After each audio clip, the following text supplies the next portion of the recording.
అందరికీ నమస్తే.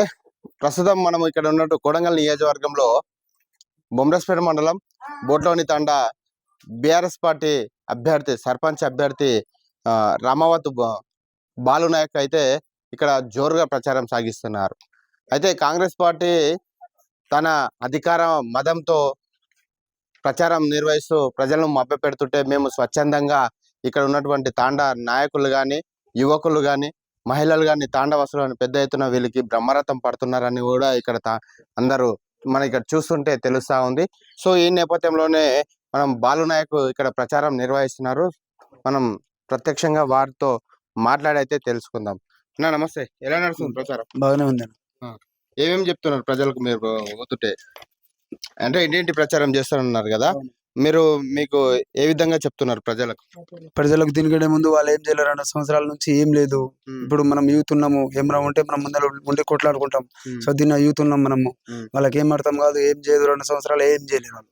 అది మనం ఉంటే ఏమైనా యూత్ ఉండి ముందరికి వెళ్ళి ఏమైనా కొట్లాడి ఏమైనా పని చేసి తండకు డెవలప్మెంట్ చేద్దామని మన ఒపీనియన్. ఏ విధంగా డెవలప్మెంట్ చేస్తారు? ఒకవేళ మీరు సర్పంచ్ అభ్యర్థిగా గెలిస్తే మీరు తాండకి ఏ విధంగా చేస్తారు, ప్రజలకు ఎలాంటి సేవ చేస్తారు అనేది ప్రజలకు ఏం ఏం ఏ హానికరం కాకుండా ఏమున్నా మేము ముందులుండి చేద్దామని అనుకుంటున్నాం.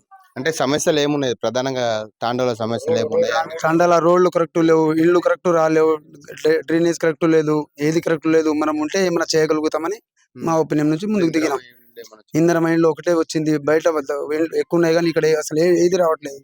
మొత్తం వాళ్ళు కావాలని ఆపుతున్నారు. మేము ఉండి ఏమైనా ప్రయత్నం చేసి ఏమైనా చేద్దామని మేము బరిలో దిగినాం. సో అదే విధంగా ఇక్కడ ఉన్నటువంటి తాండవాసులు కూడా మన దగ్గర ఉన్నారు. వాళ్ళు ఏ విధంగా చెప్తారో ఒకసారి విందాం. నమస్తే అన్న, నా పేరు రాతోడ్ నాని. మేము వచ్చేసి బొట్లోన్ తండా గ్రామ పంచాయతీ పరిధిలో ఉన్న ఈసారి స్థానిక సంస్థ ఎలక్షన్లో యూత్గా బరిలో దిగుతున్నాం. ఎందుకంటే ఒక గ్రామం యొక్క రూపురేఖలను మార్చి గ్రామాన్ని అన్ని విధాలుగా ఆర్థికంగా కానీ, సామాజికంగా కానీ, రాజకీయంగా కానీ, నైతికంగా కానీ ఏ విషయంలోనైనా గ్రామంలో ఉన్న పరిస్థితులను మనం అంచనా వేసి చదువుకున్న ఒక యూత్ చేతికి ఒక అధికారం ఉంటే యూత్ అనేవాడు సమాజంలో ఉన్న జరుగుతున్న ఒడుగుదుడులను అంచనా వేసుకొని ఇక్కడ మా గిరిజనులు ఉన్న మూఢనమ్మకాలు కావచ్చు, వాళ్ళలో సాంప్రదాయాలు కావచ్చు, కట్టుబాట్లు కావచ్చు, తరతరాలుగా వస్తున్న ఈ దోపిడీ కావచ్చు, రాజకీయ అనైక్యత కావచ్చు, యూత్ చేతికి ఇంతవరకు ఎప్పుడే కానీ ఈ పవర్ రాలేదు.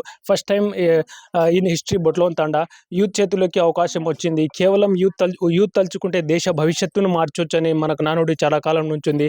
అయితే ఎస్పెషల్లీ ఈ బొట్లోన్ తండా నుంచి మేము యూత్ ముందరికి రావడానికి కారణమైంది ప్రధానంగా గ్రామంలో ఉన్న సమస్యలు, తాండాలో ఉన్న సమస్యలు, ఏది మన డ్రైనేజ్ సమస్య కావచ్చు, వాటర్ సమస్య కావచ్చు, వ్యవసాయ సమస్య కావచ్చు, మరి వేరే విధంగా ఏదైనా కావచ్చు, వాటిపైన యూత్ అనేది దృష్టిని కేంద్రీకరిస్తే పాలనలో సుస్థిర అభివృద్ధి పెంపొందించడానికి అవకాశం ఉంటుంది.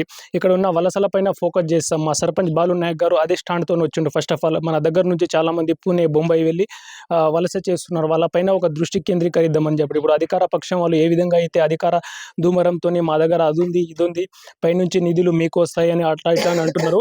సో నిధులను రావడం రాకపోవడం అనేది అట్లాంటిది ఏం లేదు. చేసే కెపబిలిటీ మనకు ఉన్నప్పుడు డెఫినెట్లీ వీఆర్ మేము సోషల్ మీడియా వేదిక కానీ ఏ విధంగా కానీ గ్రామంలో రావాల్సిన నిధులను మేము ఖచ్చితంగా ఎన్ని విధాలైనా మా కష్టాలు శాయశక్తులుగా పోరాడి తీసుకురావడానికి యూత్ అనేది ముందు తీసుకున్నాం.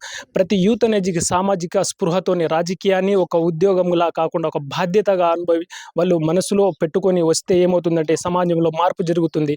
ఇంతవరకు మా గత జనరేషన్లో ఉన్న వచ్చేసి మా తండ్రులు కావచ్చు, మా తాతలు కావచ్చు, వాళ్ళంతా నిరక్షరాస్యతులు. మాకు చదువుకోవడానికి ఒక అవకాశం ఇచ్చారు.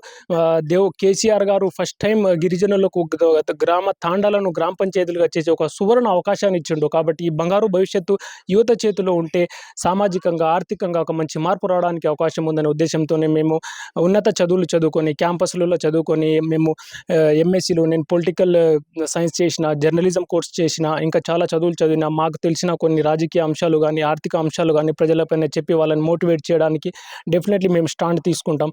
గ్రామంలో ఉన్న అభివృద్ధి పనులపైన మేము 100% ప్రయత్నం చేస్తాం. తాండాలలో ఉన్న సమస్యలపైన మేము అన్నిటిపైన పోరాడి ఎక్కడైనా ఎంతవరకైనా కొట్లాడి బరి తెగించి మేము చేసే కెపబిలిటీ మాకున్నందుకే మేము స్టాండ్ తీసుకున్నాం సార్. ఓకే, ఇప్పుడు స్థానిక సంస్థల ఎన్నికలలో బీఆర్ఎస్ పార్టీ అభ్యర్థిగా బాలు నాయక్ గారు నిలబడ్డారు. సో మీరు ప్రజలకు ఏమి హామీలు ఇస్తున్నారు? ప్రజలకు మీరు ఏ విధంగా ముందుకెళ్తా ఉన్నారు? సార్ ఇప్పుడు వాస్తవంగా ఏందంటే గతగతాలుగా ప్రతి సర్పంచ్ వచ్చి ఇంతకుముందు మా దగ్గర సర్పంచ్ ఉన్నారు, ఇంతకుముందు ఎంపీటీసీ ఉన్నారు, చాలా పెద్ద పెద్ద పదవులని చెప్పుకొని స్వయం ప్రకటిత మేధావులు ఉన్నారు. వాళ్ళ తండకి ఇంతవరకు చేసిన ఒక పని ఏదైనా ఉంటే ఆన్ ద రికార్డ్ నేను ఛాలెంజ్ చేస్తున్నాను. మీరు చేసింది ఏమైనా ఉంటే చూపించవచ్చు డెఫినెట్లీ. బట్ మా ప్రభుత్వంలో ఉన్నప్పుడు మేము ఎప్పుడు కూడా ఎట్లాంటి పుకార్లు ఏమి లేకుండా ప్రతి ఇంటికి ప్రతి గడప గడపకి పేదల నుంచి సంక్షేమ పథకాలు మధ్యవర్తులు లేకుండా దళాలు లేకుండా నేరుగా వచ్చింది. కళ్యాణలక్ష్మి కావచ్చు, షాదీ ముబారక్ కావచ్చు, హరితహారం కావచ్చు, ప్రతి కార్యక్రమం కావచ్చు, ప్రతి ఇంటికి రైతు బంధు ఇప్పటికీ 4-5 టైమ్స్ వస్తుండే కేసీఆర్ ఉంటే. బట్ ఇందరూ ఒక్కసారే వచ్చింది. కాబట్టి ఇట్లాంటి కొన్ని మార్పులు ఈ గ్రామంలో ఉన్న పేదలకు తెలియదు, వాళ్ళు చదువుకోలేదు, నిరక్షరాస్యులు ఉన్నారు. మేము అది చేస్తాం, మేము అధికారంలో ఉన్నాం, మేము అది చేస్తాం, ఇది చేస్తామని పుకార్లు లేపుతారు. పుకార్లు తప్ప జనాలేందే నిజాన్ని తెలుసుకోవాలి. ప్రతిదీ కేంద్రం నుంచి సర్పంచ్కు ఎన్ని రావాలో నిధులు అన్నీ వస్తాయి, రాష్ట్రం నుంచి ఎన్ని రావాలో అన్నీ వస్తాయి. ఆ ఉద్దేశంతోనే మేము స్టాండ్ తీసుకున్నాం. ప్రజల్ని మభ్యపెట్టి భయభ్రాంతులకు గురి చేసి ఎవరు ఓటేయదు, మీ ఓటు అనేది స్వచ్ఛందంగా చదువుకున్న యువకునికి వేస్తే మీ భవిష్యత్తు బాగుంటుంది, మీ తలరాత మారుతుంది. చదువుకున్న మాకు ఒక అవకాశం ఇస్తే మేమేందో చేసి చూపిస్తాం. ఇంతవరకు మాకు ఆ అవకాశం రాలేదు, ఇదే మొదటి అవకాశంగా భావిస్తున్నాం. కాబట్టి ఒక్కసారి అవకాశం ఇస్తే మేమేందో చూపిస్తాం అని నేను ఈ విధంగా మీకు చెప్తున్నాను.